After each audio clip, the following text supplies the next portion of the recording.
Alright, once again, another character rankings for Cardfight Vanguard. This time on Aichi Sendou's boss units, based on their anime appearances of base form first and evolve form second. And yes, I will be excluding Aichi using Shadow Paladins here, as that's more of Ren's deck and it's not his own personal deck, so I rather just stick with the decks that he actually personally used, rather than basically borrowing someone's deck. So the Shadow Paladin stuff that he used will not be counted here. And yes, it will be counted his 2011 version along with his V version, as technically they share the same boss unit, as one is manga timeline and one is the regular timeline, with few exclusive forms. And oh boy, this one is a bit hard to rank because I really love the white knights that Aichi plays, especially since he did switch clans multiple times, but I really like his royal paladin side of it, which eventually turned into gold paladins as liberators, so it's just basically gold paladins in name at that point. And oh boy, Aichi had quite a bit of alternate boss units back in the day, especially in 2011 standards. There was quite a bit of alternate boss units, and especially with the change of clan, he had to have a new main base one and then of course an alternate one. But overall, a lot of boss units that I'm going to be ranking based on my personal opinion, based on their designs. So with no more wasting time, let's just begin. So on the bottom of my list, which is number 8, it is Blond Ezel. Now personally, I do kind of like Blond Ezel, but at the same time I don't really like its design, as personally to me it's the weakest design out of all the boss units that Aichi mainly use, even though this was a card that originally did not belong to him, and especially in V, this one definitely does not belong to him at all. But that's besides the point, as he was using gold paladins as his main clan, so he had to switch up to his main boss unit, and thus Blond Ezel became his main boss unit. And as much as I kinda like Blond Ezel, its design to me for a big boss unit is probably not the craziest one. I do like the bit of lion aesthetic, especially on the horns on its head, and especially the gold hair. I really love the gold hair and the bronze armor to fit the lion. It is still the weakest to me out of all the Aichi's boss units when it comes to design. But then when we evolve it into Platinum Ezel looks pretty awesome with the platinum-like armor. I definitely love the crown design and the gauntlet blades, although his hair did stop glowing. But it is overall a pretty cool evolve form, especially with the armor. But then we go to the other forms that he did not evolve him, and we go to Corrin's evolve form, because Corrin's the one who gave Blond Ezel to Aichi in the 2011 series. We got the Raven Hair Ezel, which looks like a Blond Ezel with a big long blade on the left arm, and not as cool as Platinum Ezel in my opinion.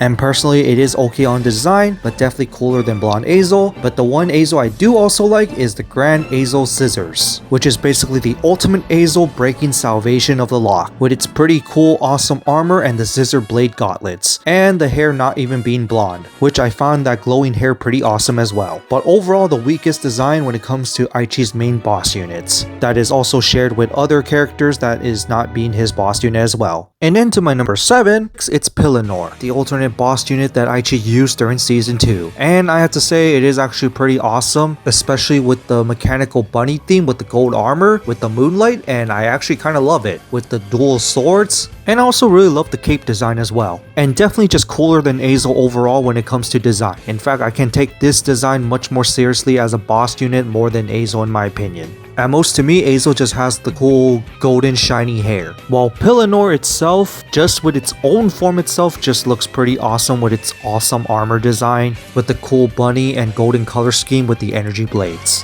Kinda wish they did more with Pellinore though. And then to my number 6, it is Imaginary Plane Dragon. This is one of Aichi's main boss units when it comes to Link Joker. Too bad he only legioned with this once, but it was a pretty awesome unit, especially on its design, with the cool dragon visor eyes, especially with the cool laser wings. I just overall love Imaginary Plane Dragon. It's just too bad that they didn't do anything else with this, and personally it could have worked as Corrin's final boss unit instead of Aichi, because Aichi probably should have Dark Zodiac. But still cooler than most of the boss units, especially when it comes to base form, but because of lack of evolve form, it's why it's right here on the list. And into my number 5, it's unfortunately Soul Saber Dragon, one of Aichi's big classic boss units that is usually used for victories. And being the mother goddess dragon, definitely pretty awesome its own way, but also its design is a bit weird to me at the same time. I really love the saber looking wings, especially since it does look like a guardian dragon, but its head design is a little weird to me, and personally that doesn't really look like a dragon to me if I'm gonna say it is a dragon. But then when she fused with her companion, which is the Thing Saver Dragon, which eventually became Phantom Blaster, but Aichi does not use Thing Saver at all, unless if you count the Nail Messiah deck list, which he still did not have have Thing Saber used at all. We got the Arc Saber Dragon, which I really love the armor design, especially since it's basically the ultimate Royal Paladin Guardian Dragon, and it's basically the two dragons wearing more of a Alfred looking armor or blaster theme, because technically the Saber Dragons are the guardian of the blasters of the Royal Paladins. So this design aesthetic really works, and I really love the armor design, the wing design, but not the head design. I do like the helmet, but the head design just looks very awkward and scary to me. And then if we evolve Soul Saver into a different way, well, we got Myriad Soul Saver, which really has an awesome looking design, except that it does look more like Thing Saber, since its armor design is definitely more Thing Saber related, but I really love this design, especially with the wings. I just overall really love this form of Soul Saber. Base form is just a little awkward in few proportions, but I still kind of like Soul Saber overall, so it is just on my number 5. And into my number 4, it's Garmore, the cool wolf knight that just looks really awesome with its golden armor design, and I really love the wolf theme when it comes to Garmore, especially with the gauntlet blades. I really love the gauntlet blade design, especially with the helmet. And once again, Garmore was a unit used previously by Corrin, although that was Royal Paladins before Gold Paladins even existed, so I'm not going to be counting that here, but doing the Gold Paladin variation just looks very awesome already. But then when we evolve it into the Wolf Fang Liberator, the design doesn't really exactly change much, just basically more upgraded armor basically. In a practical sense, an older version of the regular Garmore, but still an awesome alternate boss unit that Aichi used. And now we go to number 3, which is the King or Prince of Royal Paladins, that being Alfred. With his horse Flare Mane, which Flare Mane itself is actually a pretty cool horse. I really like it, but we're talking about Alfred here. And Alfred's design is actually pretty awesome. I really love the armor aesthetic, especially with the sword and especially the helmet that is definitely a crown. Definitely feels like a king going into battle, in which, speaking of the king going into battle, Alfred early being more the prince, which is definitely more the one going into battle, looks pretty awesome by itself with the cool cape, and depending on which variation you're talking about, the V1 has a red cape. But in practical sense, this is basically Alfred without his horse, but still with the cool armor and the helmet and the sword. And in some ways, it kind of looks like an adventuring warrior. And then we go to the Liberator Alfred, which is basically Gold Paladin version of Alfred without his horse. The gold aesthetic is just okay, and personally, once again, I don't really like having the Royal Paladin Liberators in Gold Paladin. But that's basically what it is. It's just Alfred with the Gold Paladin aesthetic basically. While still being a pretty cool unit, I would still say I prefer the original Royal Paladin Alfred instead, because I really love the blaster aesthetic coming with it with the blue lines on it. And then we go to the ultimate form of Alfred, which is the Monarch Sanctuary Alfred, in which if you're talking about the original one, it has Liberator in name, while the Royal Paladin one doesn't have it. So in technicality, it's both Royal and Gold Paladin. And this one is just basically Alfred in a big ass armor, and I'm just wondering how he even walks in this, with shoulder laser cannons. And I would say as a mixture of Royal Paladin and Gold Paladin, it kind of actually works. As a Monarch, you will definitely be wearing a lot of heavy armor, but this is way too heavy to the point where it basically looks like you can't even walk in it. But I kind of really like the armor design, especially with the gems, and kind of like the royalty shoulder armor, even though that's all metal. So in many ways, this works as the ultimate form of Alfred. But then we go even further to Alfred the 14 or Exiv. Personally, now this one I don't really like the design. Other than the idea of the floating armor, his armor is just way too bulky in comparison to Monarch Sanctuary Alfred. But at least he could actually walk in this. And he does have some gold in the armor, referencing a bit of the Gold Paladin part. The helmet crown definitely changed up a bit, but definitely the one thing I don't really like about this Alfred design is definitely the shoulder armor. It just looks way too big and bulky for it to even be intimidating, and also I miss the shoulder cannons. In which we go to one final form of Alfred, which is the Alfred Holy Savior. Now this one is pretty awesome, because essentially Flare Mane, his horse, turned into a Pegasus and a flaming one, which looks pretty awesome, and in practical sense it's basically Alfred on fire, with a bit of mix of gold, but I really love the bit of changed up armor design here with the changed up sword, and I really love the sword design. So when it comes to Alfred sitting on a horse, this one definitely looks like the best, coolest form, while I still like Monarch Sanctuary Alfred basically being the ultimate form of Alfred. But due to most of the Alfred forms having way bulky armor, it doesn't compete with the next one in my opinion. which is Aichi's main boss unit that is known to be his avatar, Blaster Blade. Yes, it is number 2 just because it is not as cool as number 1 in my opinion, but Blaster Blade being the knight that just fights with bravery, representing Aichi pretty well, and Blaster Blade already looks pretty awesome. And Blaster Blade does refer as the sword, so technically the unit should be called armies. With other variations of Blaster Blade like the Blaster Blade Spirit, which is basically a spirit of Blaster Blade of course, and then we got to the Liberator Blaster Blade, which is basically Blaster Blade with a bit of gold and a cape, and this is the first Blaster Blade with a cape, and personally I don't really like the gold on the white armor, but I don't mind the cape though. And then we go to Blaster Blade Seeker, which just basically looks like the same as original Blaster Blade, just with the Seeker name.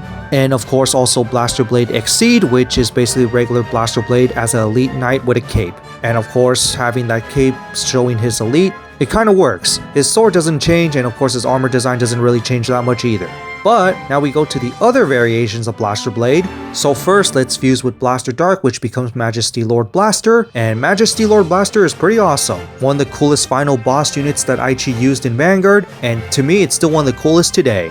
Awesome armor aesthetic with the light and dark theme making it more like a shadow, and I definitely love the flaming head design. And especially since I also love that laser sword as well. I think that laser sword is just pretty awesome. In which we go to the manga variation, which is the manga ultimate form, basically all blasters fused as one. Combining with the Messiah instead of Blaster Dark, we get the Messiah Lord Blaster, which also showed up in V, and Messiah Lord Blaster basically is just another version of Majesty Lord, and it doesn't look much different, but still works as an ultimate form, especially the flaming hair once again, which actually in a way works better with fused with Messiah. And this is basically the ultimate form of Blaster Blade at that point.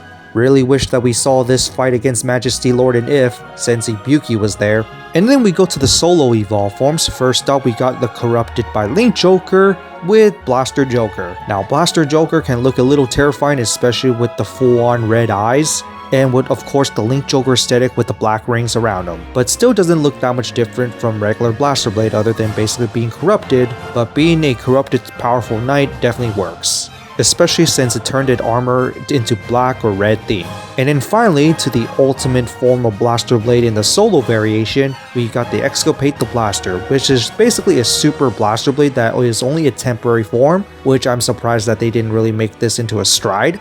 And if I'm not mistaken, this is the Blaster Blade fused with the armor, turning his armor the way it is. Hence why he's not really holding his sword, but for an ultimate form of Blaster Blade, this definitely works. I really love the gauntlet and armor design. Definitely love the helmet design with the crown as well, especially that core in the chest that could even shoot a laser. And when it comes to an evolved form that they have to bring back for Aichi, I also really hope they bring back Exculpate the Blaster or Monarch Sanctuary Alfred. But still, in my opinion, cooler than Alfred just because of its forms basically looking better than Alfred, while Alfred kind of looks worse over time because of all the heavy armor. In which finally we go to the last one on the list, which is Aichi's first grade 3 in 2011, which is Gancelot, which is funny, his final grade 3 in the V series. And Gancelot just looks awesome, riding on a Pegasus with the cool armor design and a laser sword, just love it. But then when we changed up his form, because he had no evolved form in the first and second season, we go to the Solitary Liberator version, in which I really love the Liberator look on his armor, with the full-on gold aesthetic, and I just love the gold aesthetic when it comes to on Gancelot because it actually kind of works. Unlike Blaster Blade and Alfred where you put on the gold and it's just basically kind of slapped on there, Gancelot is just wearing full-on gold armor. And Gancelot gets to evolve in this season as well into Gancelot Zenith, which doesn't look too much different from base Gancelot, but it does actually have an evolved looking state with basically cooler looking armor, a new laser sword as well, and I really love the sword design.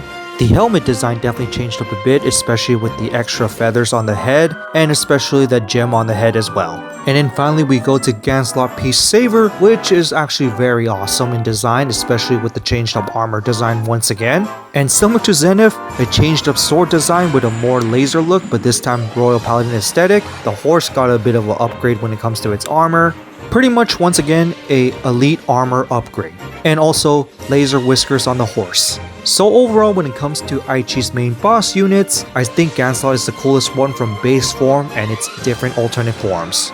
And so that's it for this ranking on my personal favorite Aichi Sendou's boss units based on their anime appearances. What do you guys think of them? how would you rank them? And what others would you put on the list? Because I'm pretty sure I put all of them on the list, but who knows, there might be others that some people might consider. But overall, this is just my list, so you can always have yours. And when it comes to Aichi's boss units, which one is your personal favorite? And when it comes to D-Series, since we just got Alfred back, are you guys hoping for a Monarch Sanctuary Alfred or Excavate the Blaster? More so Alfred for me, but I don't mind either one, as I wish that Aichi gets more focus on his base deck rather than having it combined with other decks as well sometimes. And Monarch Sanctuary Alfred as the evolved form always works for me. But other than that, that's it for this, and see you all next time.